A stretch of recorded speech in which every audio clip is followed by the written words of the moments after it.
All right, good morning, everybody. Can everyone hear me? If you can hear me, please use the emoji reaction. All right, welcome to this amazing session. Welcome to our national CDS webinar for today. My name is Bright, and I am your host, and moderator for this session. Hi, Blessing. Hi, Blessing. How are you doing today? Hi, Olayinka.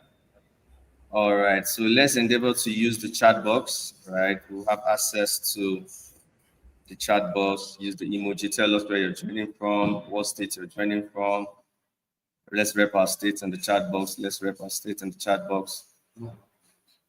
Let's rep our state in the chat box. Tell us where you're joining from. Tell us the state you're joining from. Let's know where you're joining from. Thank you very much, guys. Good to see everyone.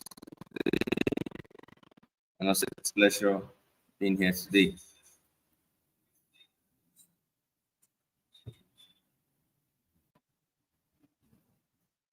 All right. So today's theme for our national CDS meeting is titled rather, enabling a new generation of AI empowered educators. So before we start, we're going to take our national anthem. Please, our host, can you help us with our national anthem so we can kickstart this session?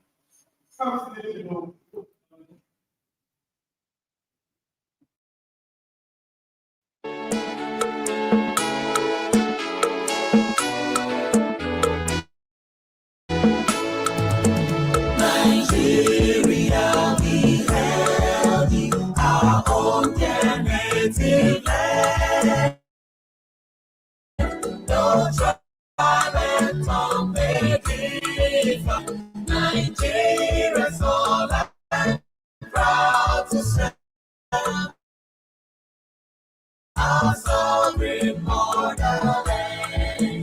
Our flag shall be our symbol, that truth and justice reign. In peace, honor to honor, and peace becomes as gain. To hand to our children, our banner. Oh God of creation, grant this our one request. Help us to build a nation where nobody is oppressed, and so into Nigeria shall be blessed.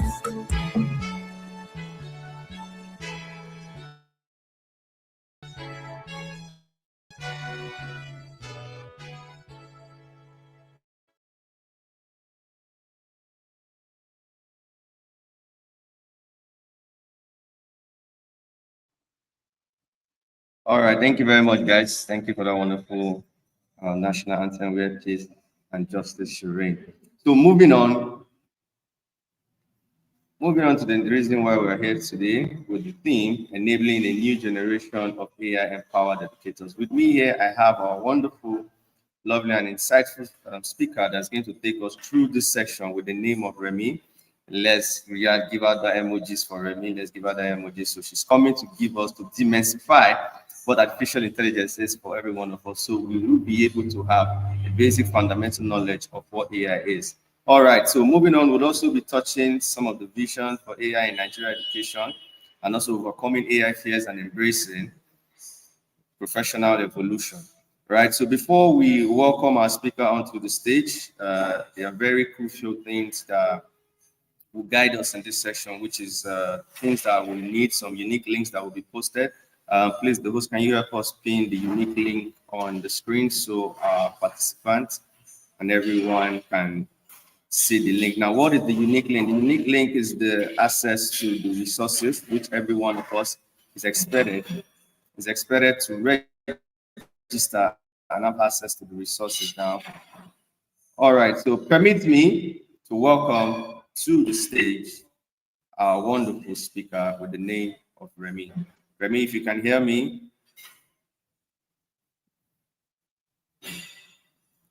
Thank you very much. Hello, good morning. Good morning, everyone. I would like to confirm we can hear me loud and clear.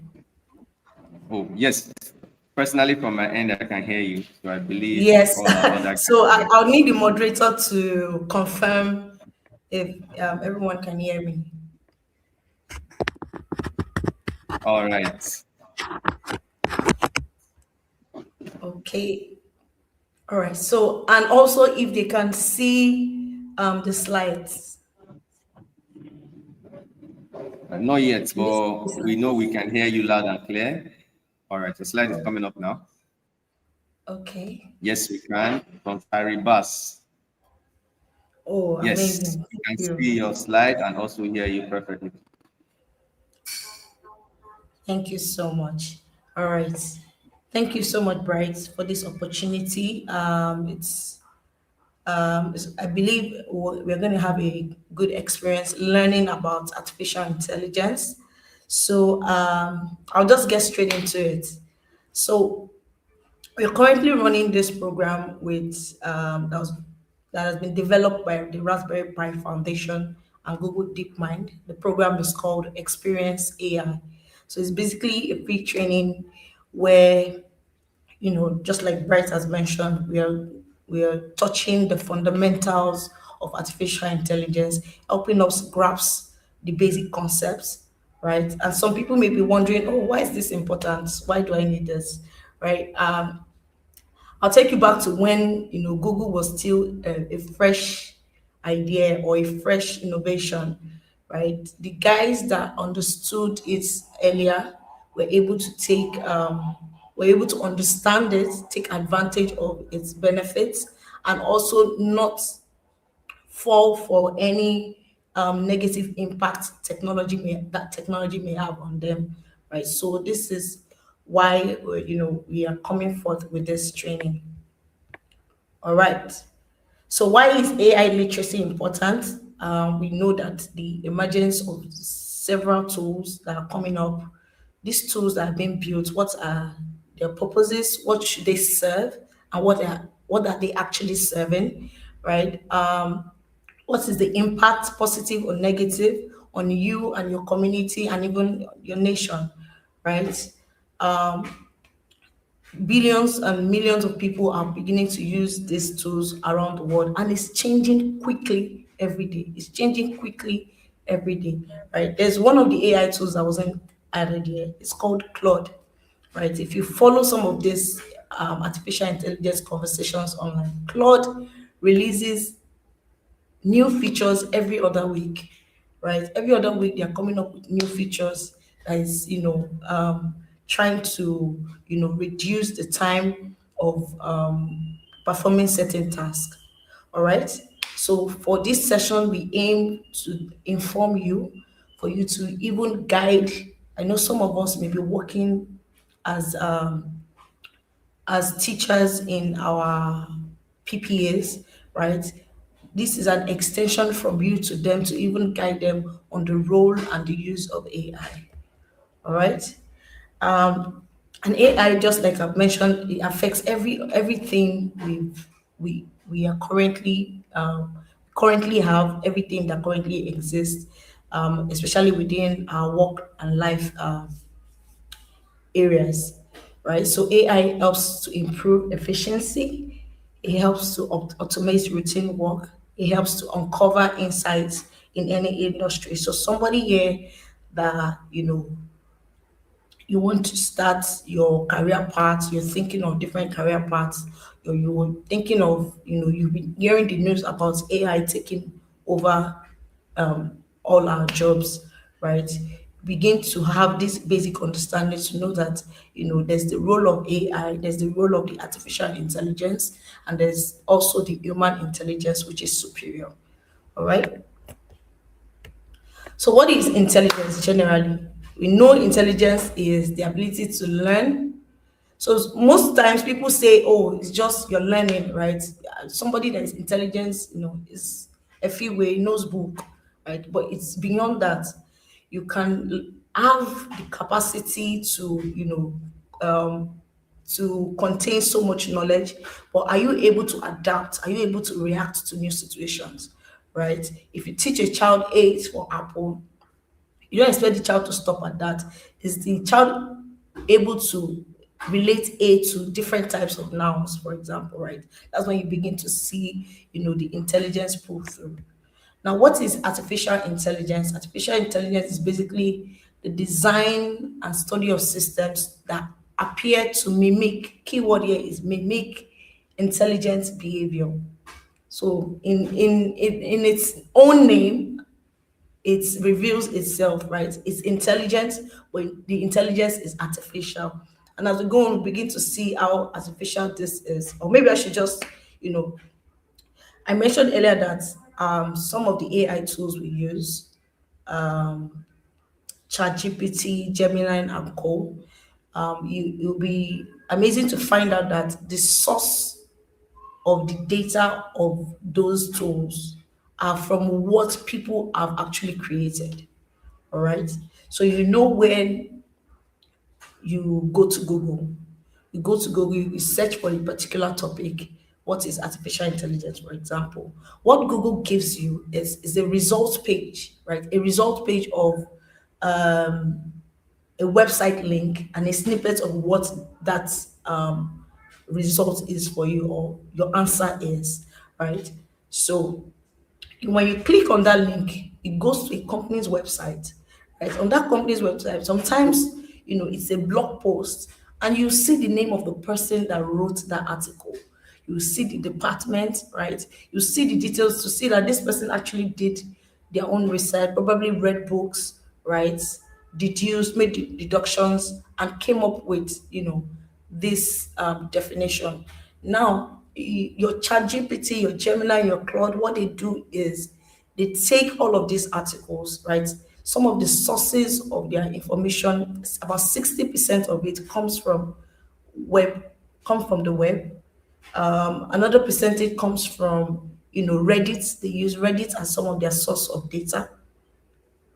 They use Wikipedia, all right? They use I've mentioned Google search or web, Wikipedia. They use Reddit as well and other online forums. They even use books, right, to inform the data that they use to design their systems, right? And that's why it appears to be intelligent, because it's getting from other sources.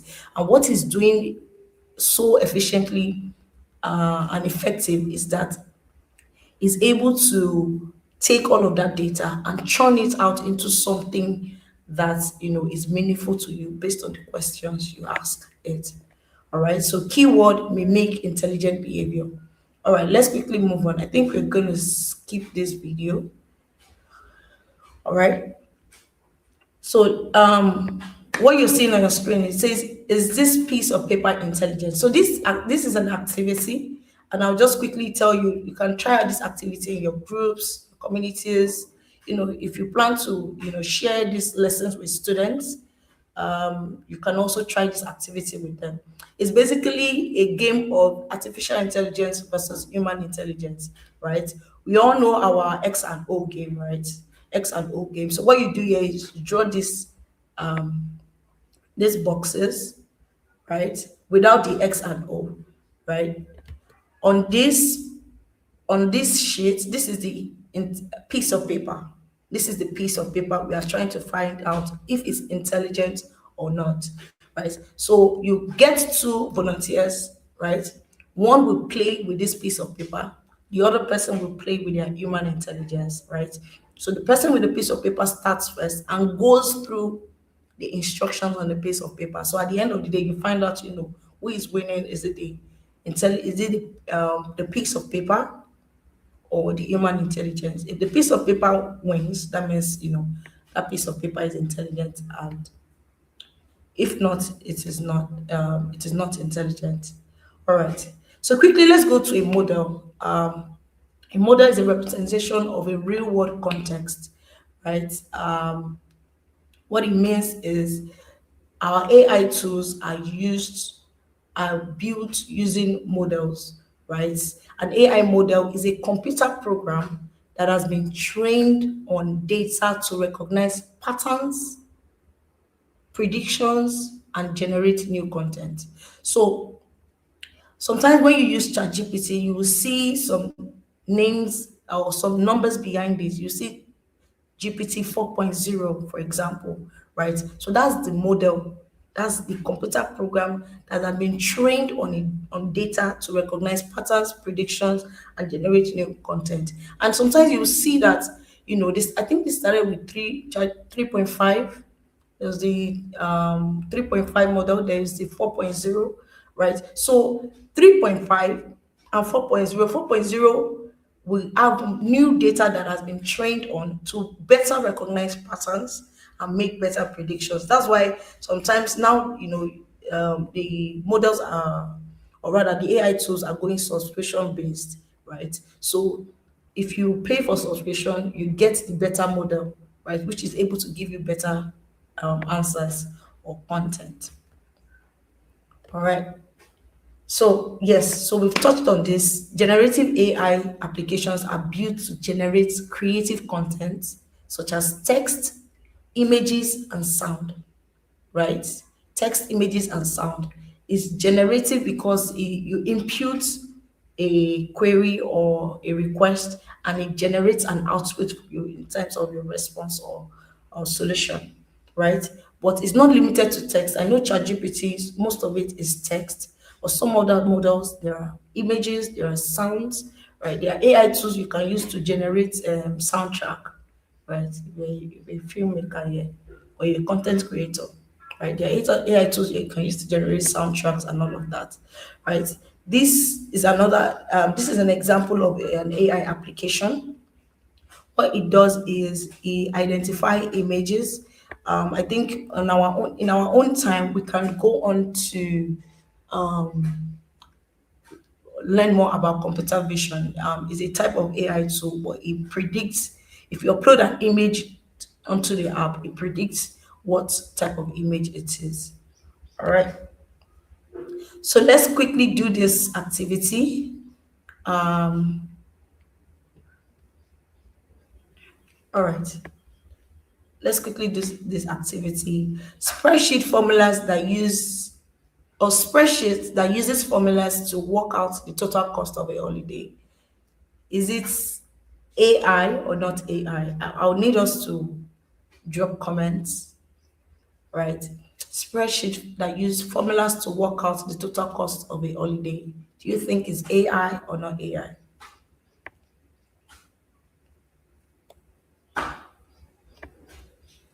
Our moderator, can you hear me?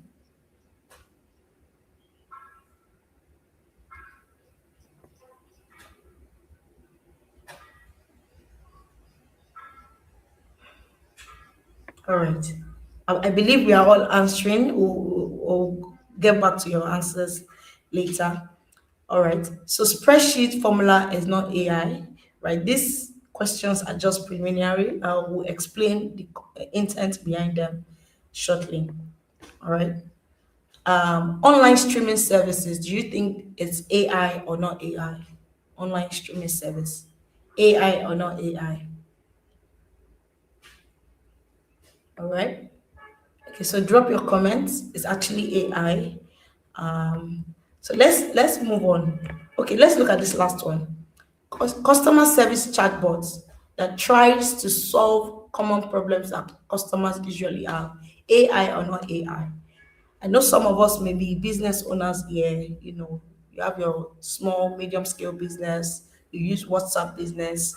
And if you use WhatsApp business, you may likely have that chatbot, right? When somebody sends a message to you, immediately you've programmed a response for them. Thank you for reaching out to, you know, Killer Beats, right? So is a form of, interaction, but it could be AI in the terms of where it gets more advanced, right? Beyond just your quick responses, there are some AI customer service chatbot tools that can predict. that have predictive capacity to them. They can predict your next question, right? Even before you ask, right? So that is why this is could be AI. Okay, so let's quickly look at how computers learn from data. This is going to be a lengthy one. How computers learn from data. All right. So there are two main approaches to building AI systems or AI tools. There are two main approaches, right? One is rule based, the other is data driven. Now, what rule based means is you're building your system based on a set of instructions. And we see this every day around us. Your ATM was built using rule based approach. Our traffic lights, rule based, right? Your calculator, rule based. Why is that? It follows a set of instruction. You can't use your ATM if one, you didn't insert your ATM card, two, you didn't select preferred language, three, you didn't, input your PIN, however the process is to get your final output, which is either one, you're withdrawing cash or you're transferring or you're making payments. All right. So that's rule based. Even your calculator is rule based. Whatever you add together, even if it's a million and one, you add together. So far, you put that plus sign, it's going to add those two numbers for you. All right. So that's why it is rule based. But data driven follows a last set of data. It follows a last set of data where you have to use large volume of data to make prediction, all right, and to get your final output. So most of our AI tools are used using a large set of data and the data-driven approach. All right.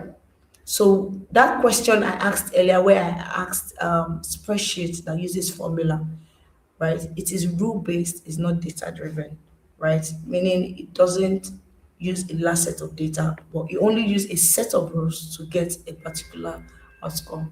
All right. But the online streaming service uses large form of data. Your Instagram, Facebook, YouTube, they use large set of data to one recommend content to you, two also even show ads to you, right? All of those things you see online, they don't just do it on like vibes, right? They do it based on data. All right. How do machines learn? How do models learn? Right? Machine learning is basically, when we say machine learning, we've talked about models, right? A representation of the real world. The model is a representation of the real world. But machine learning is a type of artificial intelligence that allows computer to learn from data and make decisions or predictions, right? Machine learning is the way of building AI models, right?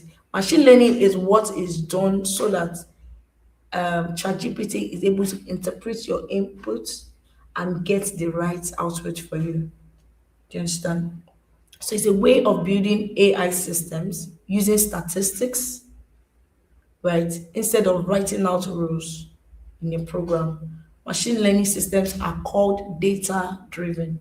So when we say data driven, think machine learning. Machine learning does not exist without data, right? It's data you put into your machine learning model to get your output. All right. So what will you need to train your model is always data, just like we've mentioned, is always data. Now let's look at this interesting diagram. It says we have machine learning in the inner circle and AI in the outer circle. So not all AI applications use machine learning. I think we've established this, right? Not all AI application. Your ATM is an AI application, but it doesn't use machine learning. It used the rule-based system, right? So it's not all the models, all the artificial intelligence models that use machine learning. Some use the rule-based rule-based approach. So let's quickly watch this video. I'll need the moderator to let me know if you can hear the video.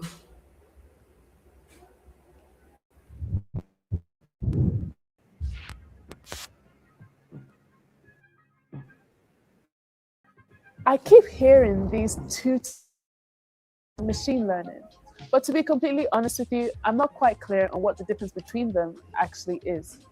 Artificial intelligence, or AI, is a term that describes various techniques of designing computer systems to help us solve complex problems. Some AI applications use pre-written rules and lots of processing power.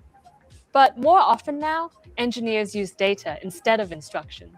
Machine learning is a way of building data-driven AI applications where people train a model to make predictions. This training helps the model produce a more accurate output.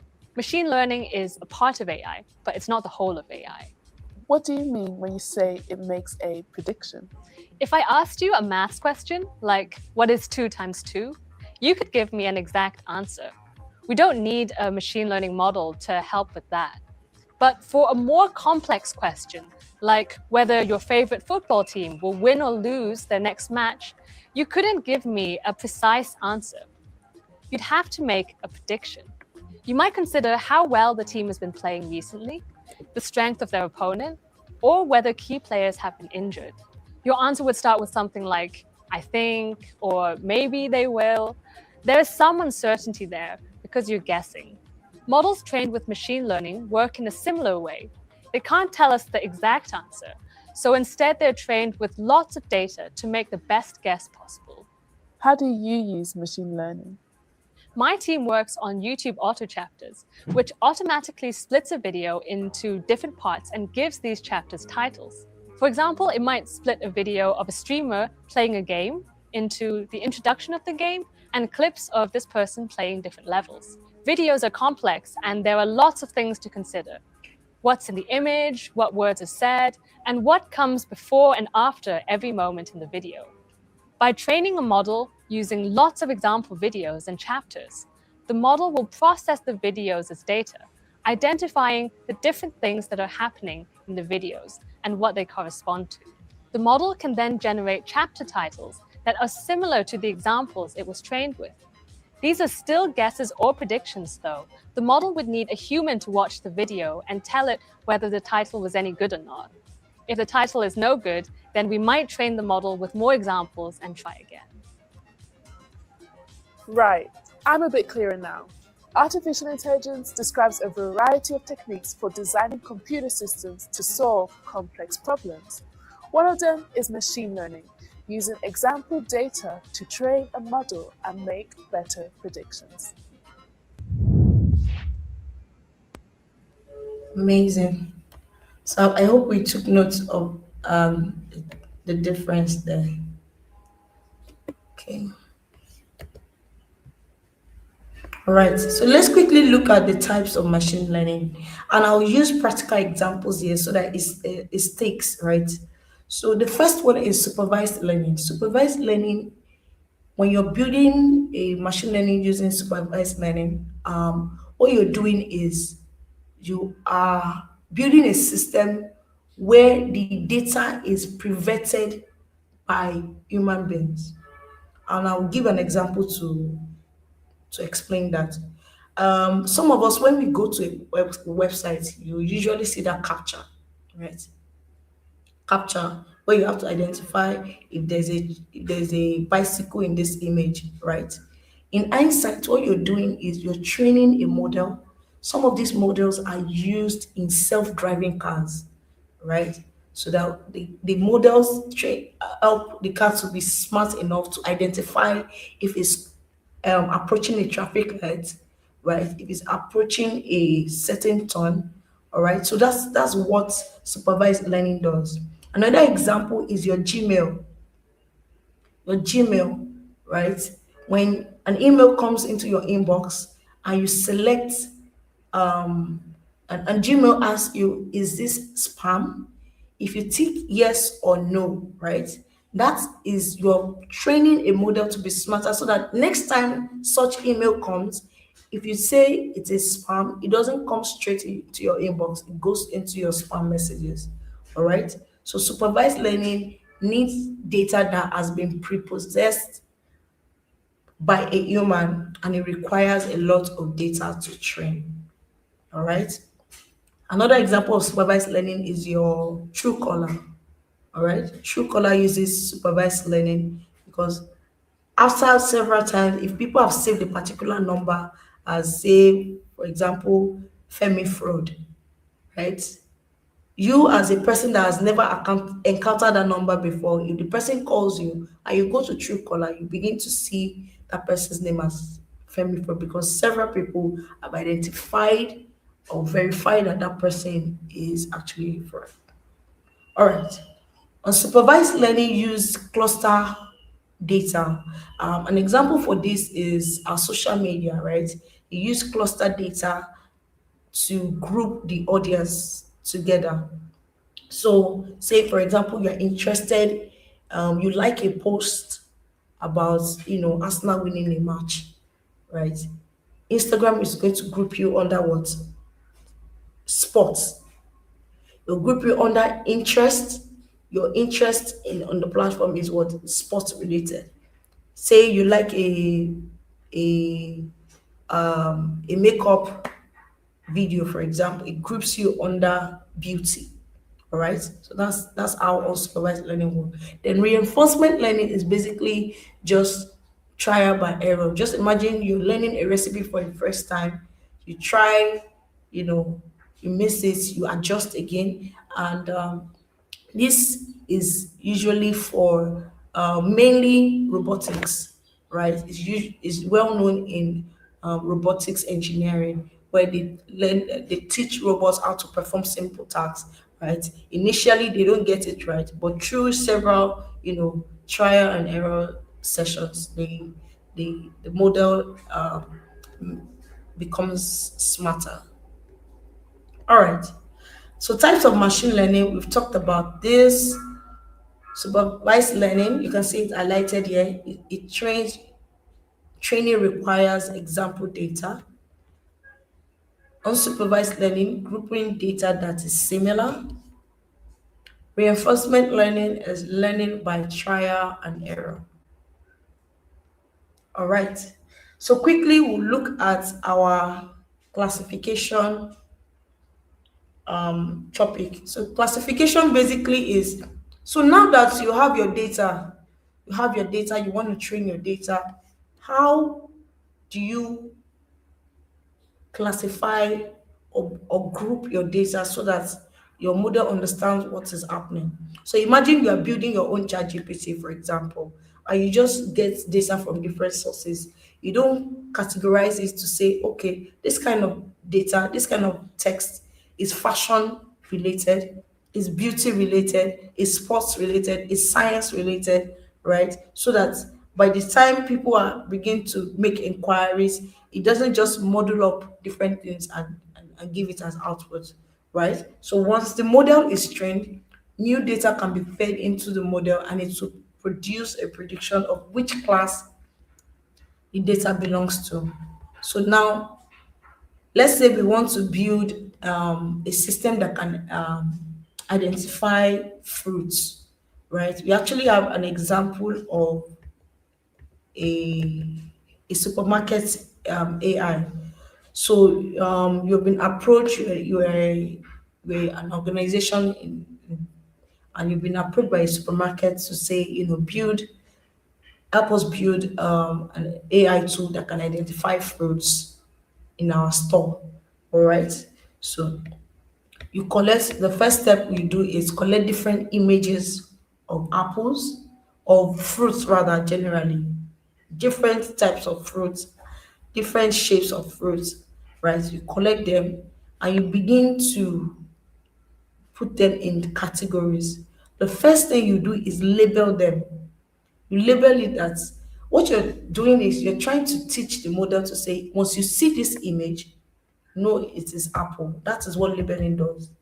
Once you see this image, know that it is apple. Once you see this image, know that it is mangoes, right? But imagine you're just training your model and you just upload all the images, right? The model is not able to identify what is what, right? So that is where labeling is important. And a class is a category that the label can be assigned to, all right? The more training data you use in your classification, the more accurate your model will be. Okay, this is another example of classification. Remember, our first example is our supermarket. We want to be able to identify fruits, right? We add labels to our fruits and we put them into different classes. Then we have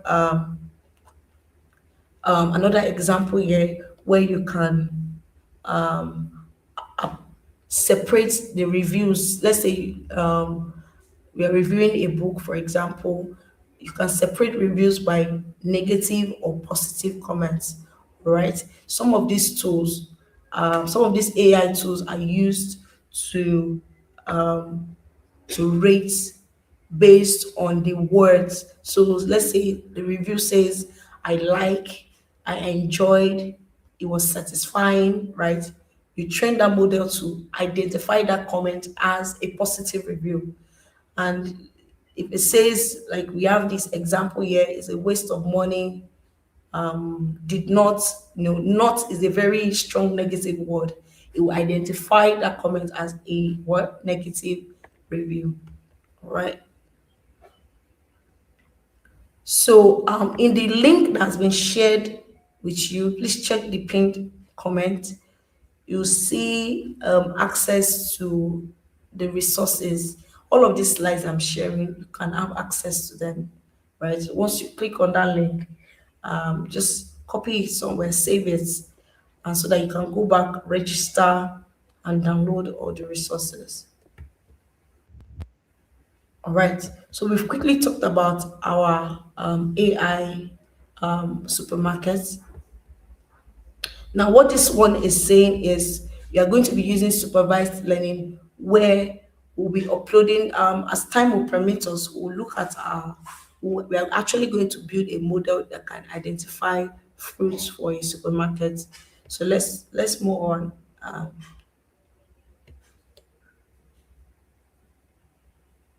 Let's move on as we cover the remaining topics. Okay, so another thing to note is when you're building your models, there's always what we call a test data and your training data, right? A model is trained with some of the data, right? And you now test with the remaining data. Your training data must actually be a lot for you to get accurate results. Okay, so I said we are going to come back to this example. We're going to come back to this example. Let's quickly look at bias.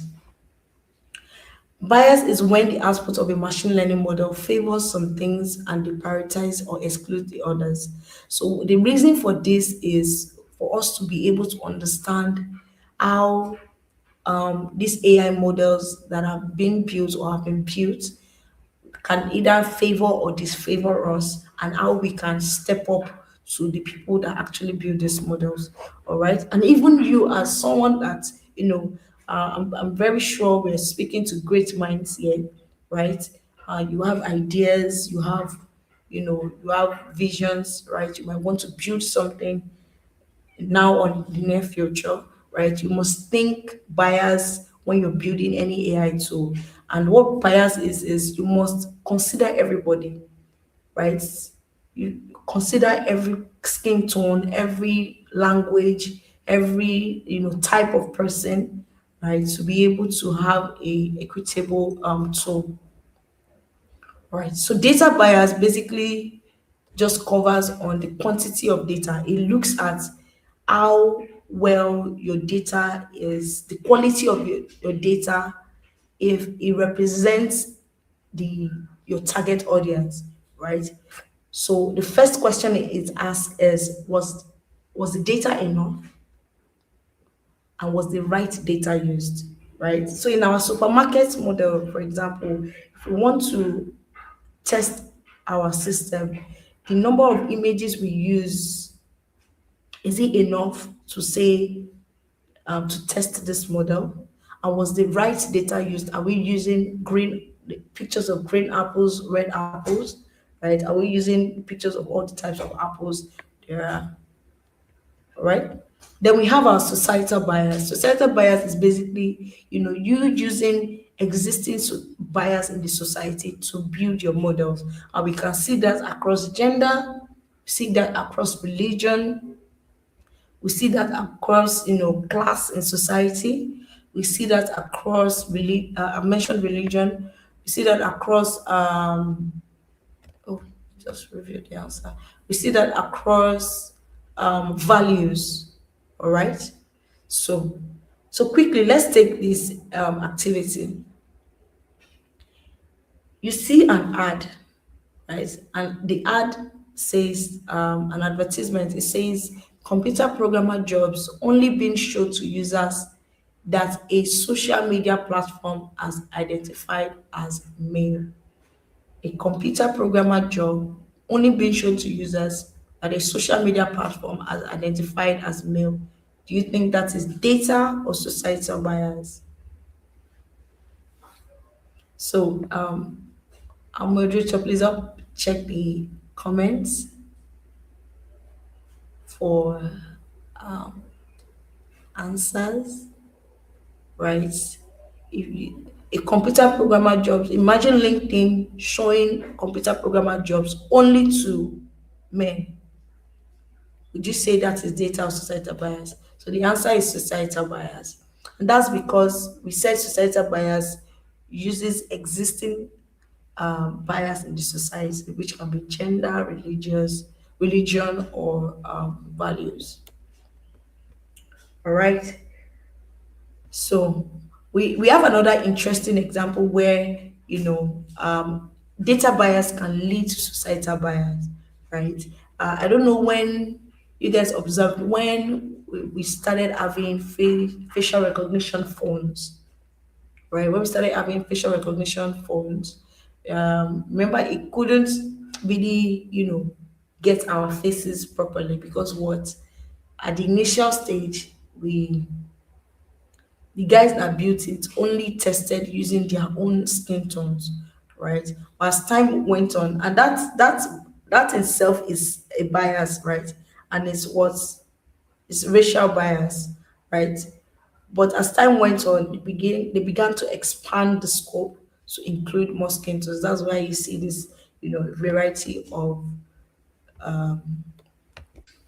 of skin tones here. All right. So let's move on quickly. We're going to be looking at decision trees. Please, I want you guys to comment following. Please comment following if you're still with us. Comment following or still here. If you're still with us, let's know you're following us. All right.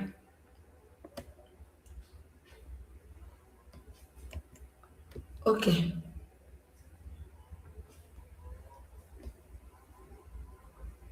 Let's quickly look at this. It's going to buttress some of the things we've explained.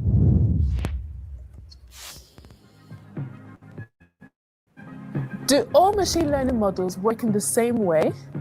How do you choose the right model for the problem you want to solve? And what models do the people at DeepMind use? So in particular, we're excited about using vision and particularly the sort of models like neural networks to process satellite imagery. We could help, for example, monitor forestation and deforestation, and also help potentially wildlife to establish, for example, wildlife corridors. So one project that I'm working on at the moment is using reinforcement learning and neural networks to make YouTube videos smaller. So at the moment, I've been working on a fairly big project involving predicting the weather. That uses what we call a graph model. So in AlphaFold, we use AI to fold proteins, and we use these kind of models called transformers. we had this robot arm swinging a ball into a cup. The model that we used was a neural network and also reinforcement learning. So, with so many options, how do you even choose which model is right for your project? Oh, well, so many decision factors. One of them, for instance, is what kind of data that you use. It could be images, it could be sound, music, it could be text, or it could be just numerical data. If the data is very complex, like images, you might want to resort to neural networks. Another factor is how complex is the problem itself. And the third question that you need to ask yourself is, do you want to trace the set of decisions made by the model? Do you want the decisions to be explainable easily? How can you see those decisions in the model? Yes, so that is actually one of the problems with neural networks, is that they are so huge that it's difficult to trace how a decision was made. Whereas we can use another kind of models called decision trees, which give us the advantage of being very explainable. For instance, you can think of a chatbot that tries to help users find the right answer for the question. So you would take the question that the user asks, extract the keywords, and then match them using a decision tree to a set of questions you have written ahead of time and corresponding answers. Once you have that, you can even visualize your decision tree as a flowchart. And that literally illustrates the thinking that the designer of that chatbot, you, have been making in order to help guide the user answer questions. So now we know that machine learning models can work in different ways. And when you choose a model, you should think about the type of data, the complexity of the problem, and the need for explainability. At DeepMind, they make sure to choose the right model for the job, whether that's neural networks, regression curves, or decision trees, which are a great place for you to start making your own machine learning models.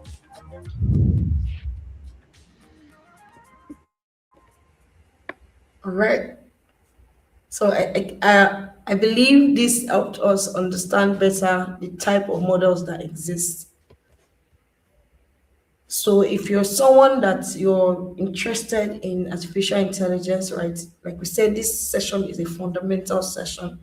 Begin to take note of some of the models, and you begin to learn about these things.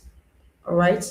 Even if you use an AI tool called Gemini, and that's Google's version of generative text AI.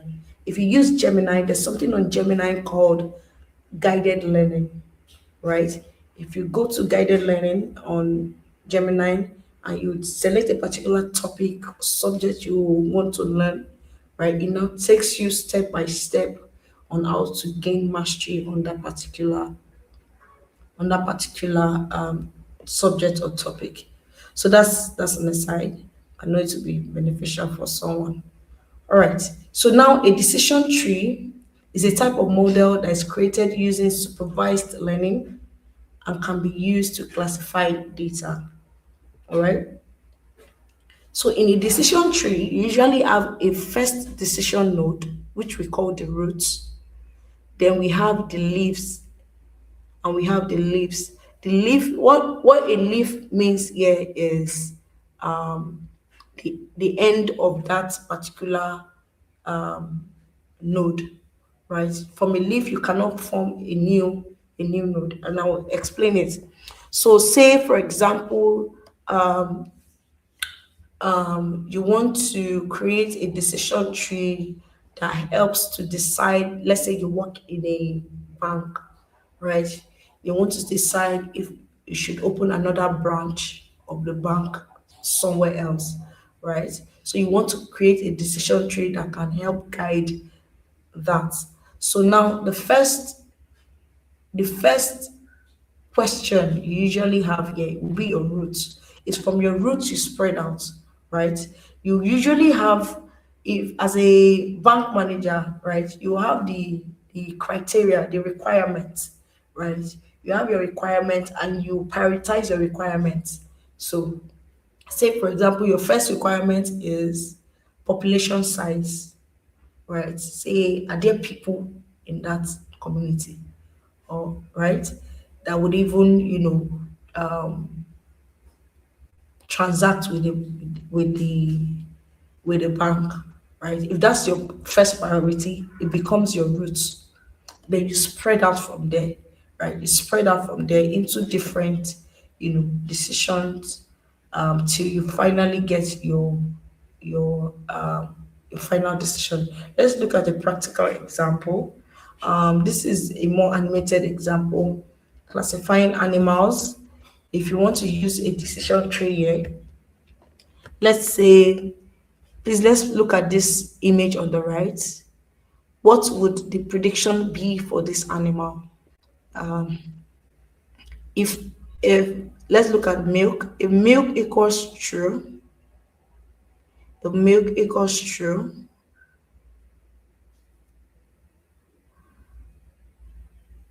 if milk equals true, where does it land, please? It goes straight to mama. But if milk equals false, it goes straight to what? Feathers. Now feathers spreads out.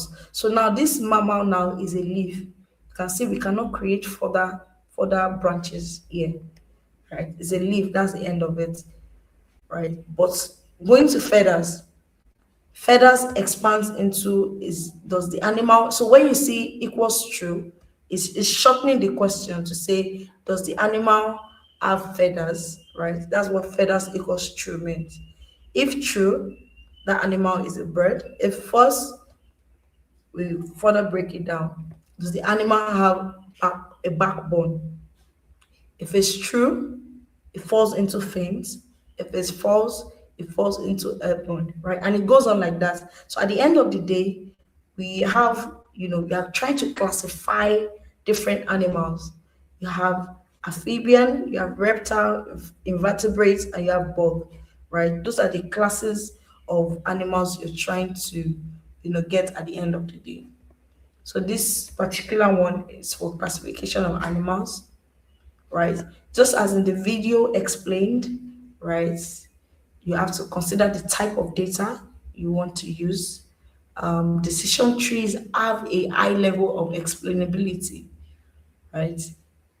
And the next example will show us a good example of that. So I know some of us, may have started applying for jobs, want to apply for jobs, right? Some of these tools that are used to review applications, they are built using artificial intelligence, right? And a decision tree sometimes can be used to build that model. Now, imagine that particular model now, and these are the requirements they're looking at, right? They have different requirements. They want second class upper, if you finish with HND, maybe in merit. They want you to have graduated. They want you to have had at least 2 years of experience. Yes, since graduation must not be more than 3 years. I know we all see job descriptions, right? So now this our decision tree for applicant A. Now everybody has submitted the applications. Now the AI tool gets to work, right? For applicant A that has BSc, second class upper, and 1 year of experience and has graduated since 1 year, where would that person fall under? All right. So our applicant has BSc, true. Move to the next requirement. Our applicant A has what? Second class upper. So graduated with the second class upper, also true. We move to the next one. Years of experience, 1. So our applicant A has just 1 year of experience. So that means it's going to where under review. It's going to under review. But if applicant A has more than 1 year of experience, 1 year of experience, excuse me, all right, we are going to look at the second one, right? The last requirement rather. The last requirement, greater than 4 years since graduation. that means the person will be accepted, right? So you can see the decisions here. We have accepted, we have review, and we have reject. So based on how you meet the requirement, right? This, sometimes you submit an application, some people share experiences on social media that immediately it just, it sends a rejection email. That's because it's gone through every requirement based on what you submitted, and it's filtered you into what that's either review, accepted, or reject boxes. Right? So that's how decision tree works. All right. So we have more examples here, and you can apply decision trees even in health related field, right? I don't know if you guys have heard any things about symptom checker, right? A symptom checker, what it does is able to predict possible health conditions based on the symptoms you enter, right? So it may start with a question of, oh, do you have headache, right? Our tree again starts forming true or false, right? If it's true, headache greater than 3 days, all right? True, false. If it's true again, it breaks it down. Maybe is you feeling the headache at the front or at the sides. If it's true, you break it down. Then the results will not be a series of possible health conditions. It may come to malaria. It may even suggest some really intense health conditions, right? So decision trees can be used in any field, just like the examples we've given. And I want us to drop in the comments again, based on these examples, where do you see decision trees working across different fields? Just drop examples of situations or industries that would use decision tree.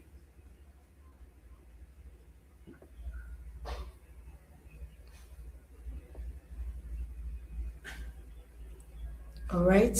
Our moderator will be looking out for your comments. Okay. So let's quickly look at solving problems with machine learning models. All right. We've learned that a model is a representation of the real world, right?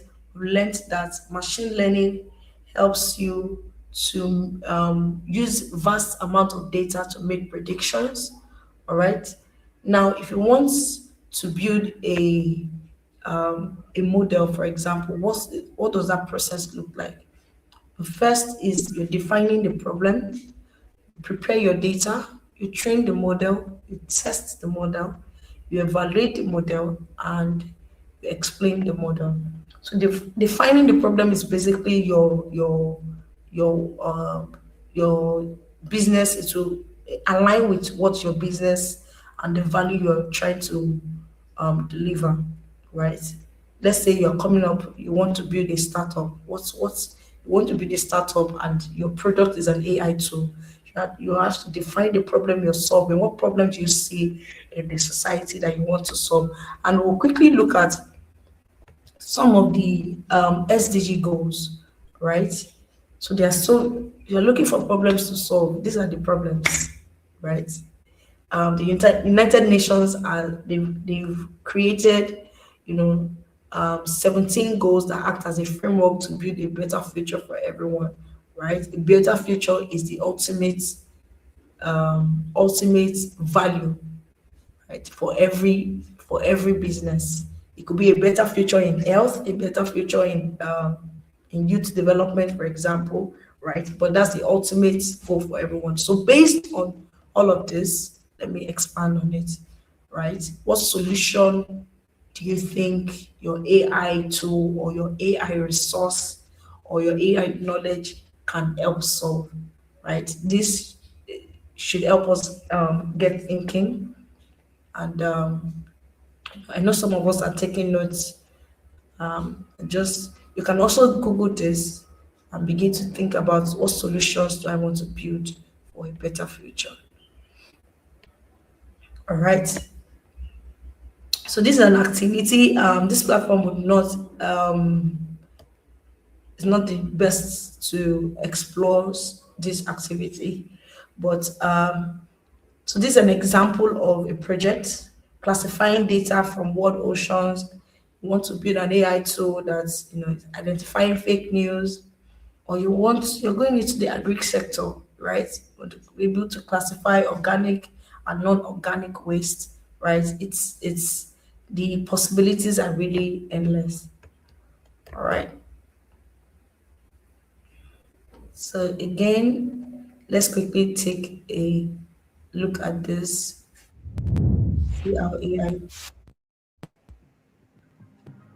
From helping us monitor the spread of diseases to understanding the impact of climate change, machine learning models are used in a variety of applications that impact our lives. So, what are developers doing to ensure that their models are used ethically? And how do these applications get made? What is the life cycle of an AI project? The typical AI project has 6 stages. It starts with defining the problem, then we move on to a phase where we collect data and prepare the data, then we do a training of a model, we test it, we evaluate it, and eventually we want to explain the model. So sometimes you have the same person completing every part of the project, and at other times we have a different person doing one part, handing it over to another person at the other part. And we don't just do them one after the other. We can do things in parallel. We can go back and redo them. We can revisit them and just continuously refine. How do we define the problem? Defining the problem starts with identifying a need for a data-driven application. So this can sometimes come from an external partner who wants our help, but it can also come from our team that's constantly researching and looking for new ways that AI machine learning can help benefit people in our societies. The important things we need to know are: who are we trying to help? Why are we creating a machine learning model? Is it actually the suitable and appropriate way of addressing their problem? What data is available or that we will need to collect? Is there anything that needs to be done to the data before we use it in a project? Yes. The success of a machine learning application depends on the data that is used to develop a model. The main thing we need to do after we have collected the data is to clean it. So this involves removing any duplicates if there are any, finding errors, reviewing whether there is enough representative data to have been collected, sometimes even reducing the size of the data itself if not all of it is relevant to the problem of hand or we don't have permissions to use that kind of data. So for example, we might want to create a machine learning model that uses environmental data to predict either rainfall in the future. This is the problem that's called nowcasting. We collect data across an entire country, but this data can sometimes have lots of imperfections. One of the common things in radar data are flocks of birds which are flying across, and the radar data will pick up these birds. And what we want to do is remove those birds using some methods, remove any other errors in the radar itself, and then we'll end up with a clean data set that we can use to do our modeling. So once we have the data, the next stage is to train it, right? Yes, exactly. We'll first need to decide which type of model to use. But once we've made that decision, we'll use the clean data to develop our model. How long do you spend on testing? Testing takes a really long time. It's probably the most important part of any machine learning model because we want to make sure that our models are as accurate and as useful as they can be. So if an expert meteorologist is going to use our model to help in their research or in their everyday work, it's vital that they can trust the model to make accurate predictions that might inform, of course, their scientific research. So robust testing is really, really important. What does it mean to evaluate a model? Evaluating a model is when we look back over everything we have done so far and check that we addressed the problem we intended to address with enough accuracy to be useful. It also involves reviewing our process to make sure that we have kept to our ethical standards. How do you then explain a model? When we make a model, we want it to be used either by our own teams or by external partners like climate researchers or meteorologists or other experts. To help them understand the model and how it was created, we will create a document that explains all the decisions we made while we were developing the model, as well as some technical information about the accuracy and the confidence that we have in its prediction. Here at DeepMind, we use something called a model card to make sure that users have all the information they need when deciding to use any model that we produce. So there are many stages involved in creating an AI application, and each step requires skilled, diverse groups of people that help to improve the accuracy and ethical impact of these applications used all around the world. Amazing. Amazing. That video was very educated. All right. So we just quickly, he has explained a lot about cleaning your data, identifying the problem, defining your problem. All right. Who are your intended users? Why are you building this? What's the purpose? And what's the right model to use?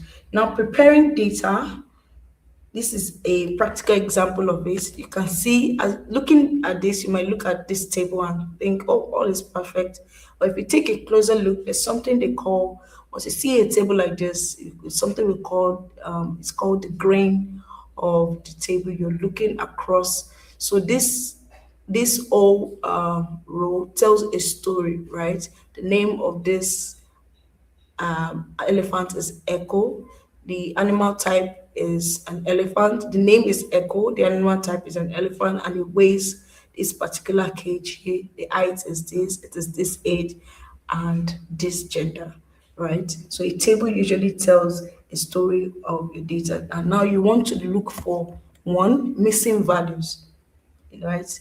So if you take a closer look, you can see that stretch doesn't have an age, right? Share here, we don't have the weight as well, all right? Another thing you look for when you're preparing your data is duplicate entry. So you can see Alexandra here.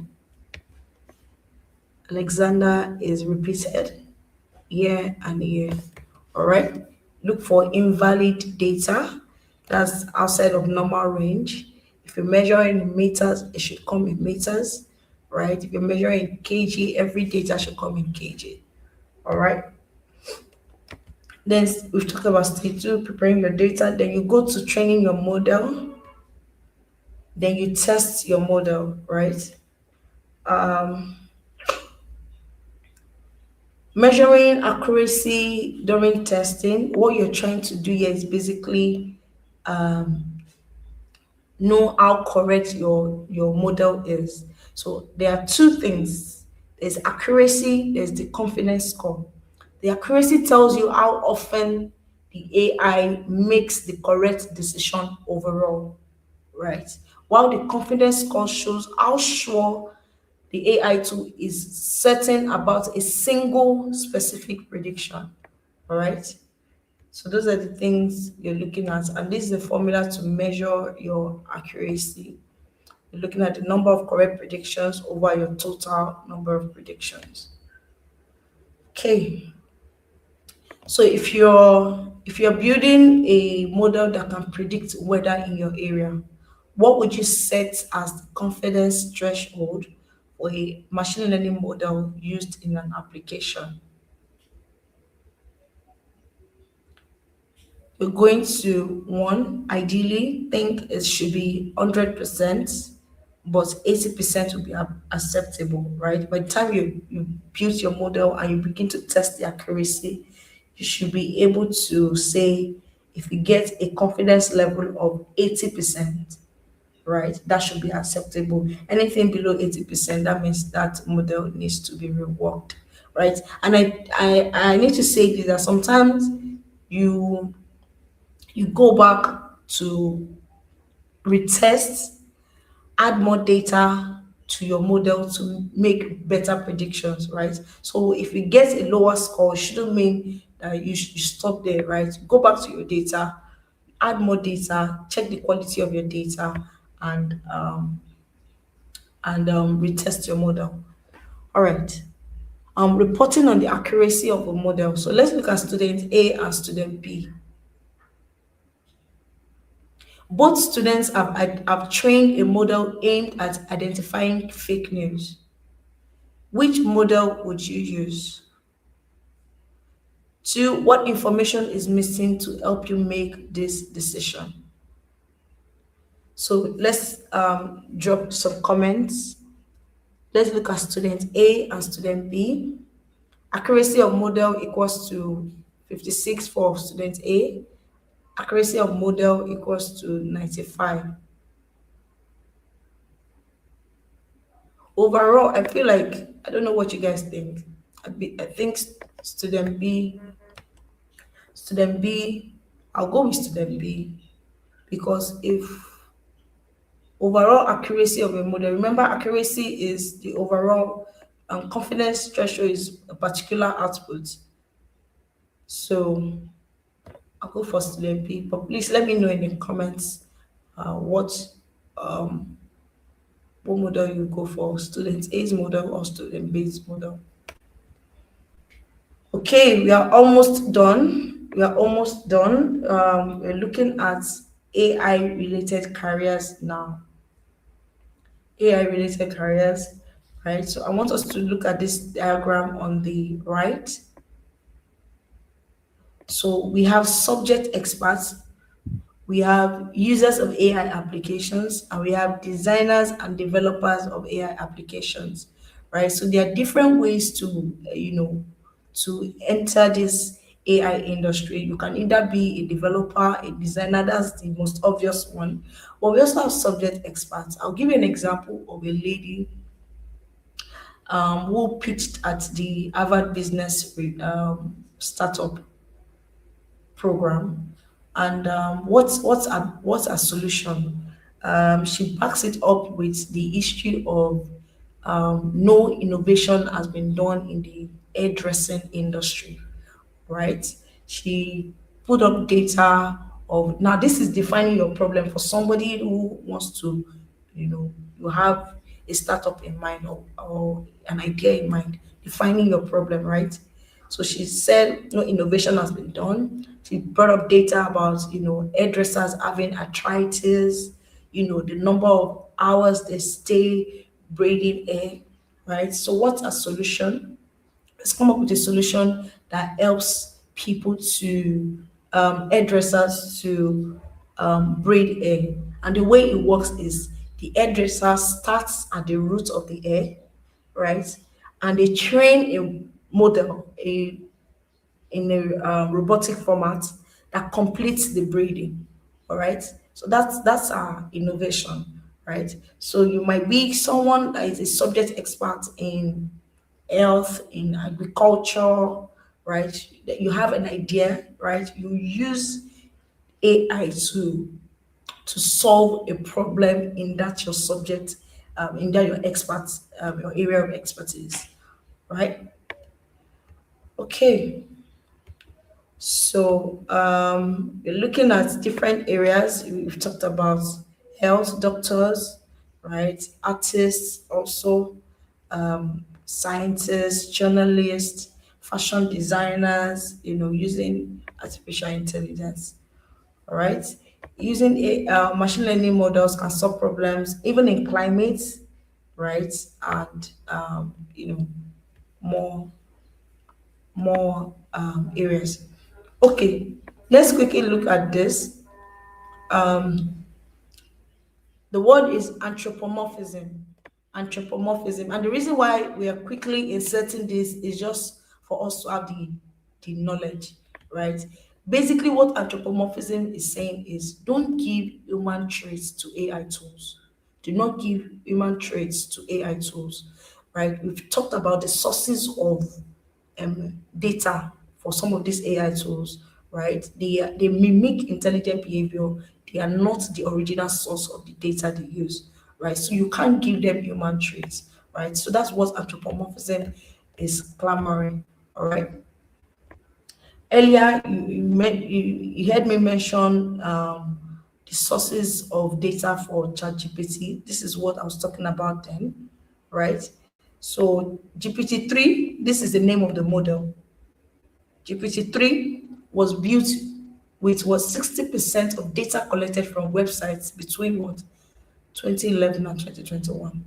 22% from Reddit. Reddit is like our own Naira land, right? People always drop resources, gems there, right?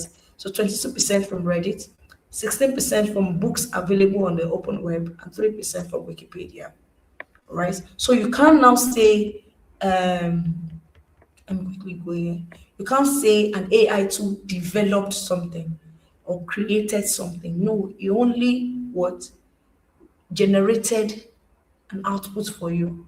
It was able to get record an input, pattern match, and generate an output for you. You can't say an AI tool created something or made something, or it can't do that, right? It can only generate an output for you, right? So anthropomorphism is important so that we lead students to seeing AI systems as tools, not as people, right? You're able to identify racism and gender bias, right? You're able to hold accountable people who are responsible, or hold accountable people who are responsible for building these AI tools. All right. Okay, so I'm going to quickly take this. This is our last part, because I know this is going to be beneficial to someone. All right. Um, we've talked about models, right? One of our videos we watched, somebody mentioned neural models, but for our major generative AI tools, the models they use is called large language models, LLMS, large language models. So your ChatGPT, your Gemini, they were all built using large language models. Now, those models, what they do is, compared to Google search, where you have multiple sources of information, they just make prediction and give you an output based on your inquiry, on the input you've given the system, right? There is really no guarantee that the large language model is accurate, trustworthy, or unbiased. I don't know if you guys have had the experience where you ask, especially ChatGPT, right? You ask ChatGPT a question and it gives you a response, but you now ask a further question to say, are you sure this is this exists, or are you sure this answer is correct? And it begins to give you another response to say, oh, sorry, actually I made this up, right? It is something that doesn't exist. So we need to be very careful in interacting with these tools. Now, this is an activity. Where's our moderator? I would like everybody to give a response on this. Right? Please try to give a response on this. We're going to be reading out responses. In about 5 minutes, we'll be done. We're going to be giving responses, please, in the comments. And the question is, which prompt is more likely to be effective? Which prompt is more likely to be effective? Which prompt is more likely to be effective? One, you have a question. Then after the question, you say, state the answer and then explain your reasoning. Let's imagine you're asking a generative AI to Gemini a question, and you ask the question. After the question, you say, state the answer and then explain your reasoning. Or you ask the same question, and you say, explain your reasoning and then state the answer. Which prompt is more likely to be effective? A or B? A or B? And please state why. A or B? And please state why you chose A or B. So let's go. Our moderator is going to be reading out responses.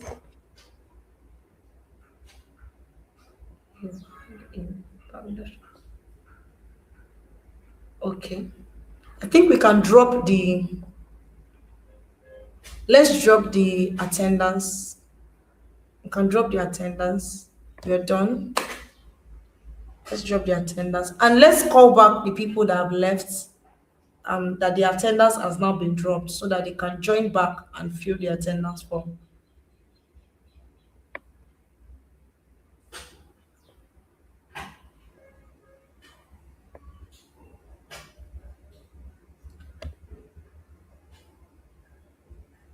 Please let's try to share the attendance link. Please let's drop the attendance link now.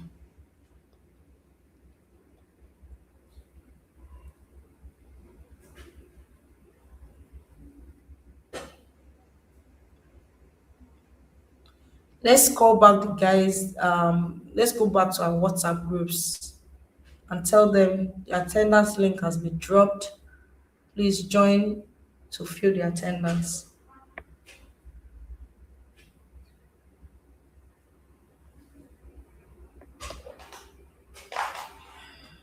All right. Okay. So I'll just go ahead to explain this. So the more effective response is B. The more effective response is B, which is explain your reasoning, then state your answer.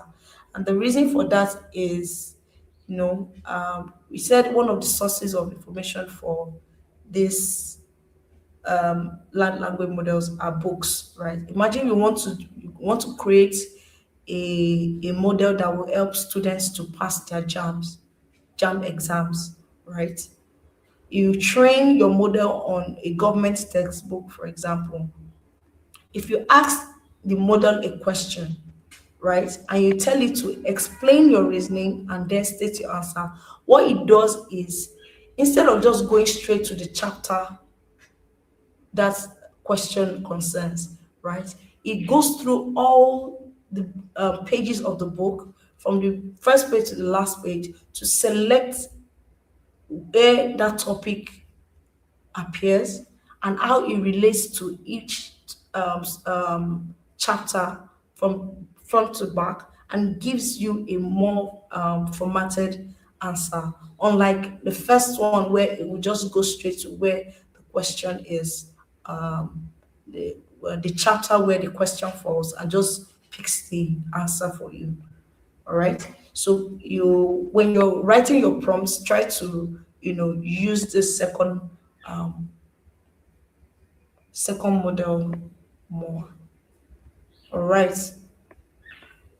So do we have the attendance up? Please okay, I can see the comments. B will be more effective. Thank you, Adam. Abatunde, Abisola, everybody's choosing B. Thank you. Yes. Yes, I can see A, it's more easier. Okay.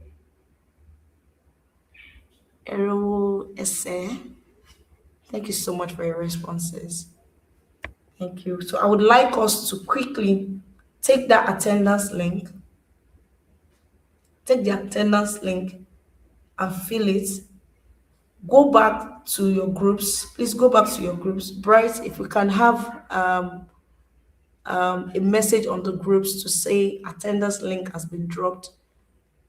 If you dropped off, please join back to fill the attendance. All right. That'll be very beneficial to us. All right, Zainab, thank you so much, Zainab. Thank you for your response. I think we can open the floor for questions now. If you have any questions, please.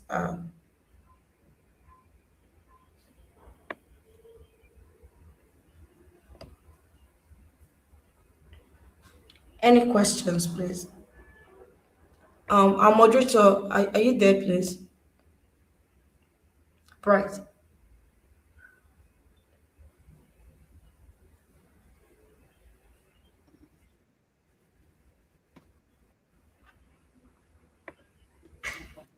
Hello, Bright. Anybody here? All right, yeah, I can hear you. Thank you very much, Remy. Hope everyone can hear me.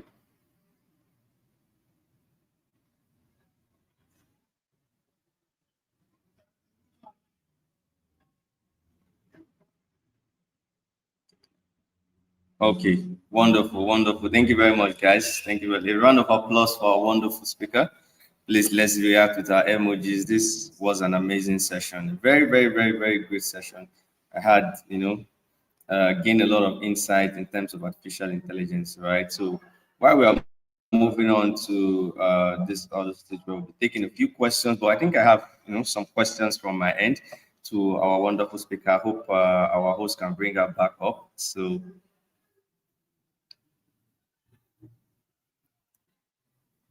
hi, Remy. Welcome back. Hope you can hear us clearly.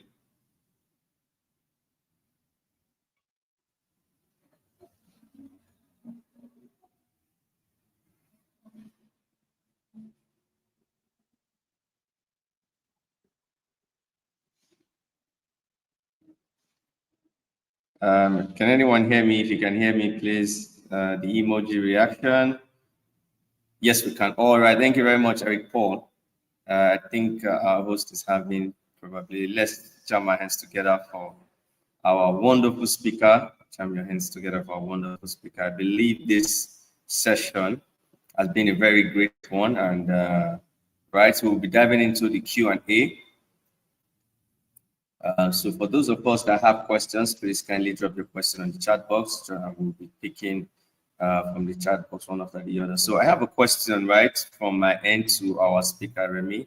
I love how you took us through the concept of artificial intelligence and also careers in AI, some of the key components in careers in AI, where you also talk about the developers, the subject expert, and the end users, which are also very crucial when making creating an AI tool, right? So a question for you, Ms. Remy, right after all this wonderful insights you've given and shared to us, how do every of our participants come into this project?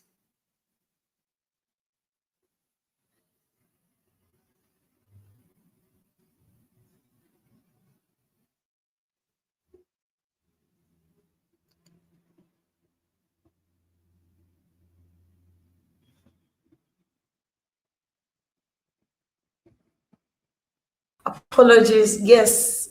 Um, right. Your question is Yes, how so do we? I think I'll reiterate again. Hopefully you can Thank hear you. us this time.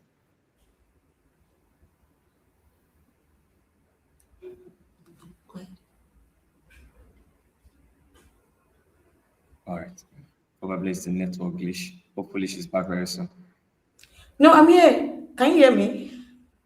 Oh, I'm okay. here. Yes, we can hear you loud and clear from my end. All right. All right. So my question is, how does every of our participants, right, how can they come in and how do they get to also be part of this project? Earlier you have talked about Experience AI and what the goals of the project is all about, what we also want to achieve in this project. So how does our participants come into this project and also benefit from this project?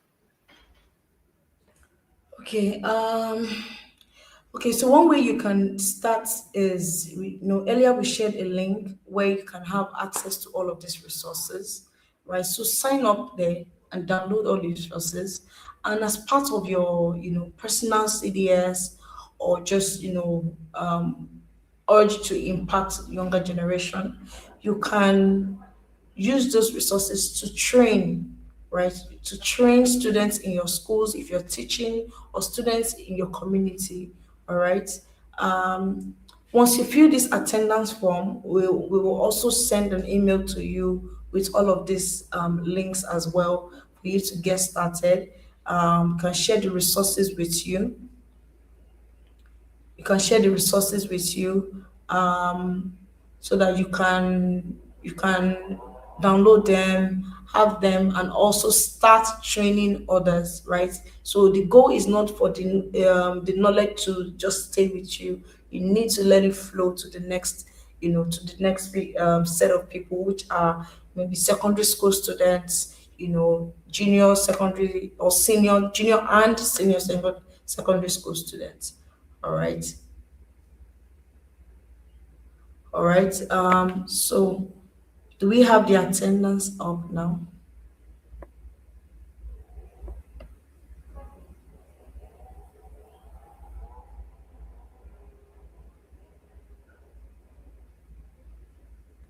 So I would like everyone Sorry for to that, guys. please sign the attendance, right? Because we are going to be sharing more information with you on how to proceed further, right?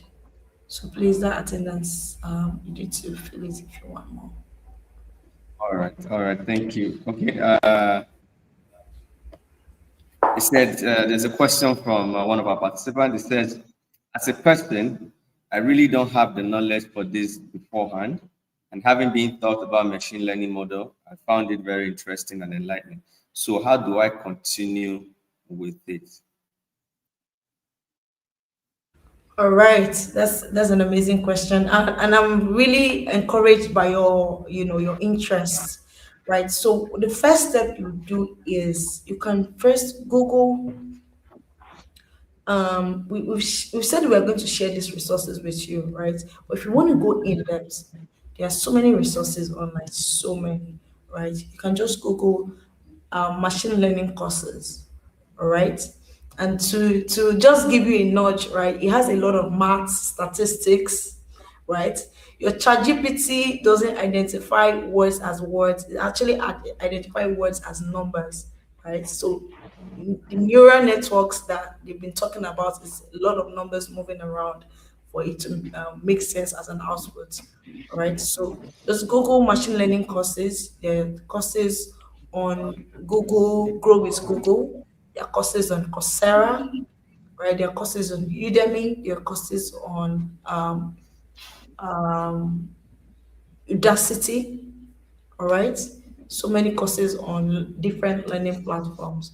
All right, so you can get started simply on Grow with Google, get the basic idea, and then you move into more technical bits. And you know what, even you can start with that Gemini guided learning I talked about. Gemini guided learning, right? You can ask it, give me a path to mastery, a beginner to mastery path for learning machine learning, right? Or for learning or for building an artificial intelligence model, all right? So it will give you that part. Then you will now go to Google to say, look for the platforms, right? All the platforms are measured by topic, and you can begin from there.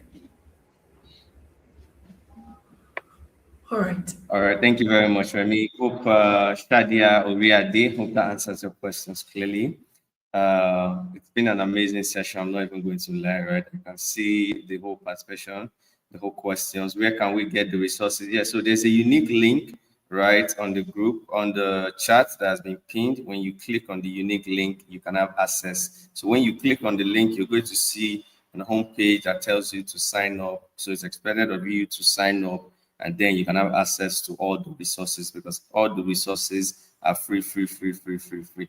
You know, something our speaker also said, right, that I still have in my mind, where she talked about we trying to take artificial intelligence to the grassroots, right? Not just grassroots, to our classrooms, to schools, to teachers, and all that, right? So the essence and some of the things I believe from what she said, we are trying to achieve is one, to be able to demystify artificial intelligence and also how people can be able to use this tool. Then one last question for you. One last question for you, our speaker.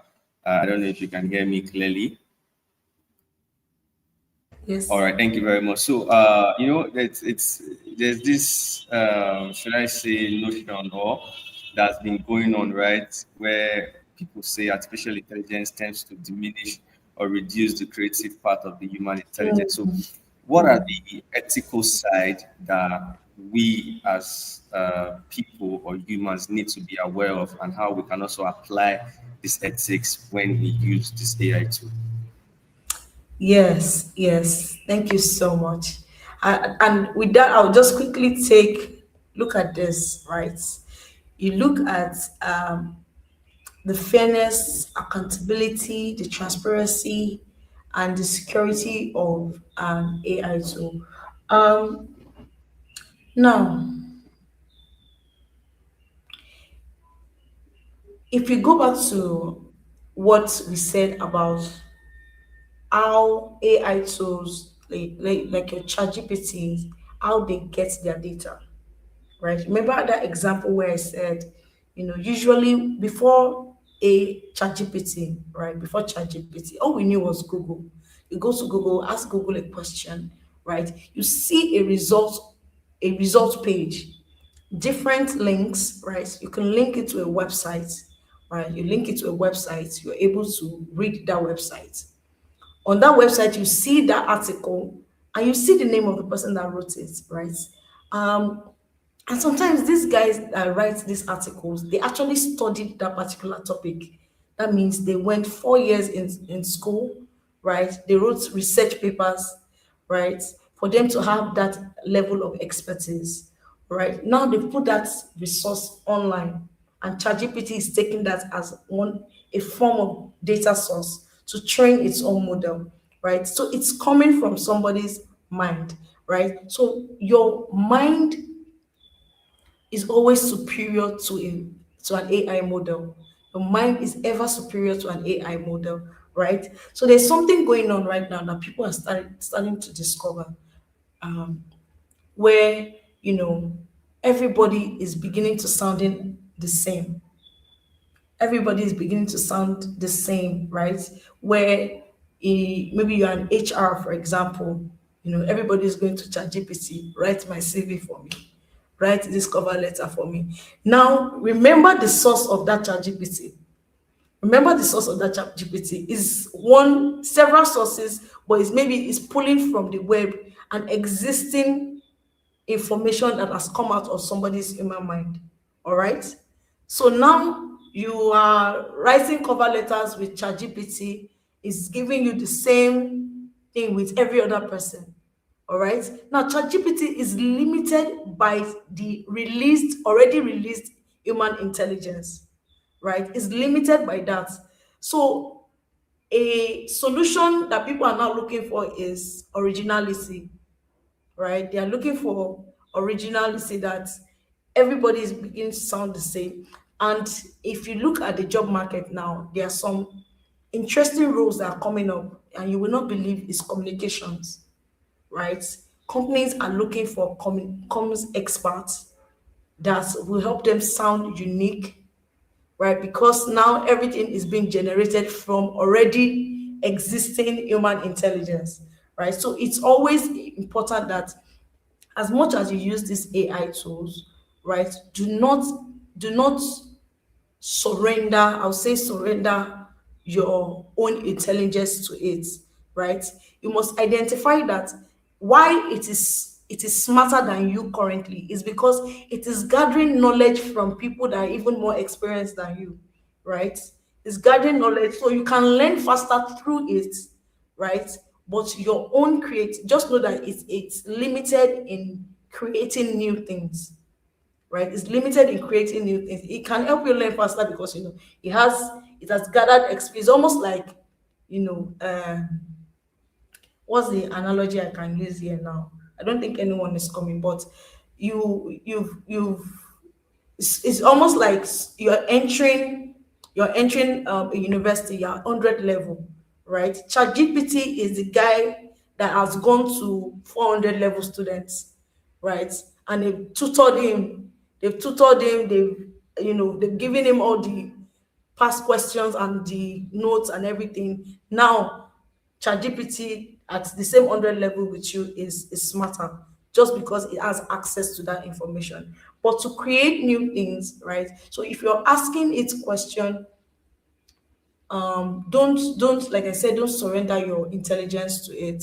Just be able to still hold your pen and paper, be able to still write things down, to say, if I have a solution, say you're a social media manager, for example, still go through the thorough process of putting pen to paper, or maybe you prefer typing, right? Come up with ideas on your own. Because if your dependency level for everything on ChatGPT is at 100, even at 70, it is not good, right? It is not good. Be able to put pen to paper to think about things yourself. ChatGPT can help you to put it in a better grammar. Do you understand?